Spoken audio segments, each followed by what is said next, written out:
সুপ্রিয় দর্শক মণ্ডলী, আমাদের টক শোয়ের আরেকটি এপিসোডে আপনাদের স্বাগতম। গত পর্বে আমরা শব্দ দূষণ নিয়ে ভিডিও বানিয়েছিলাম, তো আজকে ভিডিওতে আমরা একটি গুরুত্বপূর্ণ এসএমএস নিয়ে আলোচনা করব, যেটা আমাদের মেসেঞ্জার বা ইমোতে বা হোয়াটসঅ্যাপে বিভিন্ন মাধ্যমে ছড়িয়ে আসছে। তো বেশি কথা না বলে চলুন ভিডিওটি শুরু করা যাক।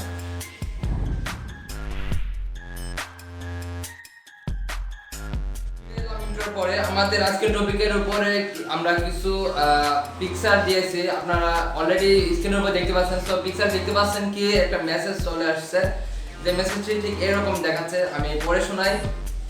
এটা আপনি অবশ্যই আপনার মেসেঞ্জার বা যে কোনো একটা মাধ্যমে কিন্তু আপনি পেয়েছেন। সেখানে কি লেখা ছিল, বাংলাদেশে পদ্মা সেতু নির্মাণ করতে বাধা হয়েছে, মানে পদ্মা সেতু নির্মাণের কাজে নাকি বাধা হয়ে দাঁড়িয়েছে।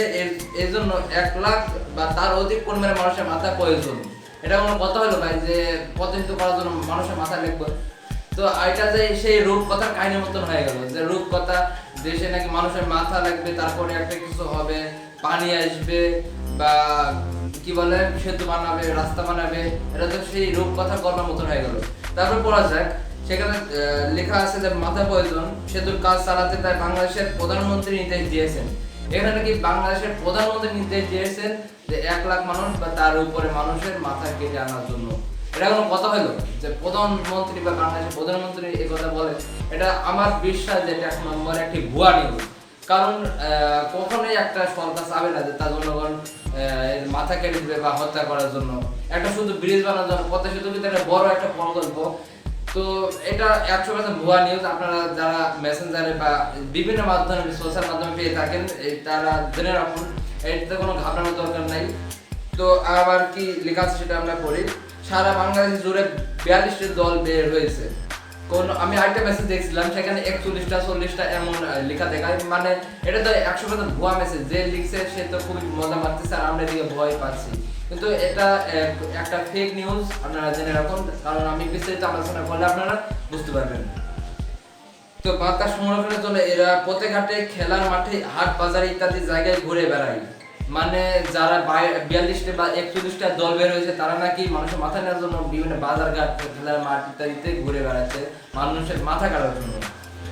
তো ইত্যাদি জায়গায় ঘুরে বেড়ায়। এদের কাছে আছে ধারালো ছুরি এবং বিষাক্ত গ্যাস, যা 10 থেকে 15 হাত দূর থেকে স্প্রে করলে মানুষ অজ্ঞান হয়ে যাবে। কি বলে ভাই, 10 থেকে 15 হাত কত দূর জানেন আপনি? কত দূর থেকে স্প্রে মারলে অত দূর যাবে না, কেমনে যাবে? আর যদি অত দূর যায়ও, তাহলে আশেপাশে অনেক মানুষ তো বুঝতে পারে যে স্প্রে কেউ মারছে। আর সেও তো যে স্প্রেটা মারছে, সেও তো মানে অসুবিধা হওয়ার কথা। কারণ একটা স্প্রে মারার জন্য যদি একটা ছেলে বা অন্য একটা লোক যদি অজ্ঞান হয়ে যেতে পারে, তাহলে যে স্প্রেটা মারতেছে তারও তো কোনো অসুবিধা হওয়ার কথা। বা আশেপাশে যে মানুষ তো অবশ্যই থাকবে, কারণ 10-15 হাত তো কম দূরে না। তো যাই হোক, লেখা আছে যে অজ্ঞান হয়ে যাবে এবং তার মাথা কেটে নিয়ে যাচ্ছে। তাদের লক্ষ্য মাথা কাটা। এর ভিতরে খুলনায় অনেক মাথা কেটে নেওয়া হয়েছে। মানে এটা বোঝাচ্ছে নাকি খুলনা এলাকায় অনেকের মাথা কেটে নেওয়া হয়েছে। তো আমিও আমার এক বন্ধুর কাছে শুনছিলাম যে ফেনীতে নাকি মাথা কেটে নেওয়া হয়েছে। কিন্তু আমি বললাম যে সে কি দেখেছে সেটা, সে বলল কি না, এটা দেখা যায়নি বা আমি শুনছি শুধু। তো শোনা কথা বিশ্বাস করবে না, খবরদার, যে এটা একদম ফেক নিউজ।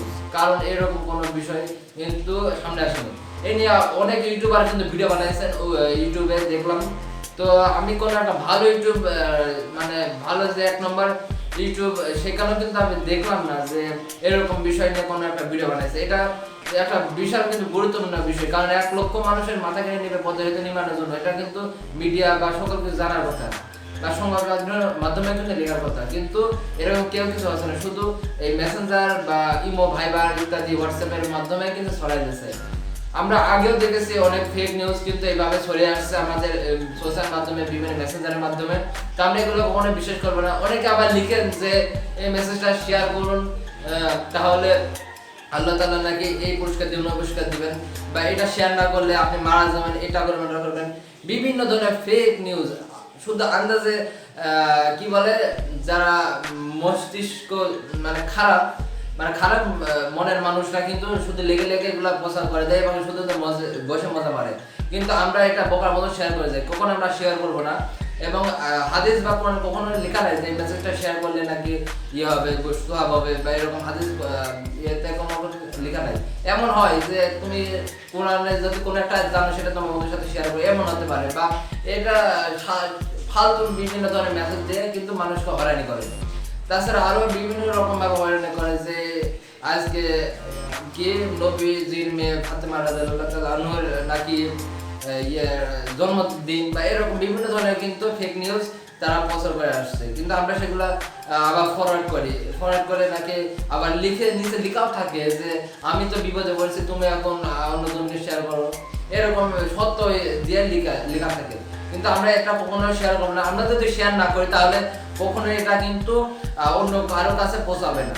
তো এরকম যারা ফেক নিউজ আছে, বর্তমানে এটা নিয়ে ভাইরাল চলছে যে বাংলাদেশের পদ্ধতি নির্মাণের জন্য নাকি 1 লক্ষ মানুষের এরকম আপনারা তো স্ক্রিনে দেখতে পাচ্ছেন যে মাথা কেটে নেওয়া হচ্ছে, কিন্তু এগুলো কেউ বিশ্বাস করবে না। আমি আরেক জায়গায় নিউজে শুনছি যে মাথা কেটে নিয়ে গেছে, কিন্তু আবার মাথা কেটে নিয়ে যাওয়ার সময় নাকি মানুষজন ধরতে মানে তারা বলছিল সে সময় নাকি তারা মাথা কাটা সে বস্তাটা ফেলে চলে গেছে, কিন্তু তারা ধরতে পারেনি।